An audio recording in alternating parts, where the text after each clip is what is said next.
ഞാൻ ഈ തടി കുറച്ച സമയത്ത് എനിക്ക് ഷുഗർ കുറയുന്ന ഒരു ഇഷ്യൂ, ഹൈപ്പോഗ്ലൈസീമിയ ഉണ്ട്. സോ അതുകൊണ്ടാ തോന്നുന്നുണ്ട് ഭയങ്കര വിശപ്പാണ്. ഓരോ ഇന്റർവെല്ലും കഴിച്ചുകൊണ്ടിരിക്കും. അരിയില്ല വണ്ണം വെക്കും അരി ഭക്ഷണം കഴിച്ചു കഴിഞ്ഞാൽ. അല്ല മാനസികമായിട്ടുള്ള പ്രശ്നം. വണ്ണം വെക്കുന്ന സീനല്ല, എനിക്ക് അരി കാണുമ്പോൾ എന്റെ പഴയ തടി ഓർമ്മ വരും. ആ ഒരു മൈൻഡ് വന്നിട്ട് പണ്ട് കുറേ ചോറ് കഴിച്ചു. പക്ഷെ ഈ നിങ്ങൾ രണ്ടുപേരും കല്യാണം കഴിച്ചിട്ട് ഇപ്പൊ 1 വർഷമായിട്ടുള്ളൂ.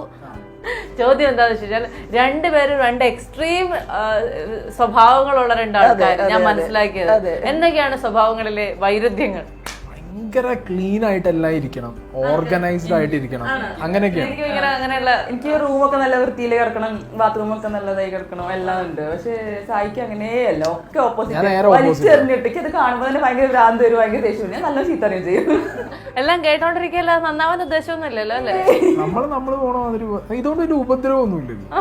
ബാക്കിയുള്ളവർക്ക് ഉപദ്രവം. കാരണം ഞാൻ എന്റെ വീട്ടിൽ നല്ല വൃത്തിയിലും കട്ടിലൊക്കെ നമ്മൾ എണീച്ച് കഴിഞ്ഞാൽ പുതപ്പൊക്കെ മടക്കി വയ്ക്കുക ചെയ്യല്ലോ. ഇത് ഇവിടെ ചെന്നപ്പോ എനിക്കൊന്നും ശരിയാവണില്ല. അപ്പൊ ഞാൻ കുറെ പറയും എന്തെങ്കിലും ഒന്നും ഇങ്ങനെ ചെയ്യാതിരിക്കുന്നതൊക്കെ വെച്ചിട്ട്. എന്നാലും ഞങ്ങള് ക്ഷമിച്ച് സഹിച്ചൊക്കെ നിക്കാൻ തീരുമാനിച്ചു. നന്നാക്കാനായിട്ടുള്ള എന്താണ് ഭാര്യക്ക് വേണ്ടിയിട്ട് സഹിച്ചത് ഒന്ന് പറഞ്ഞേ. ഒന്നുമില്ല, പറയുന്നതൊക്കെ ഞാൻ കേൾക്കുന്നുണ്ട്.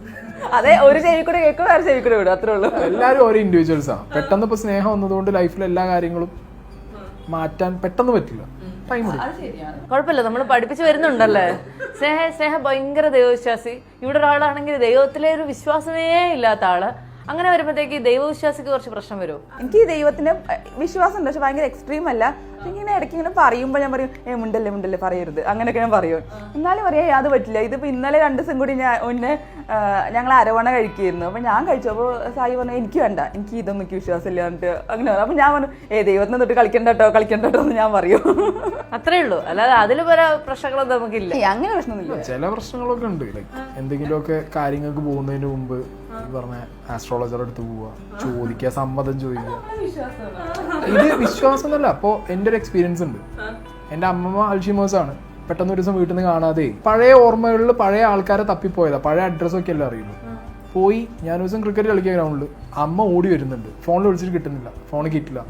വന്നിട്ട് എന്നെ വിളിച്ചിട്ട് വേഗം വണ്ടിയിൽ പോകുന്നത്. എങ്ങോട്ടാ പോകേണ്ടത് ചോദിച്ചു. ഗുരുവായൂരിക്കാ പോകേണ്ടതെന്ന്. ഗുരുവായൂരിക്കോ എന്തിനാന്ന് ചോദിച്ചു. പറഞ്ഞു അമ്മമ്മേനെ കാണാനല്ല ഗുരുവായൂരുണ്ടെന്ന് പറഞ്ഞു. ഞാൻ പറഞ്ഞു നിങ്ങളോട് ആരാ പറഞ്ഞേ?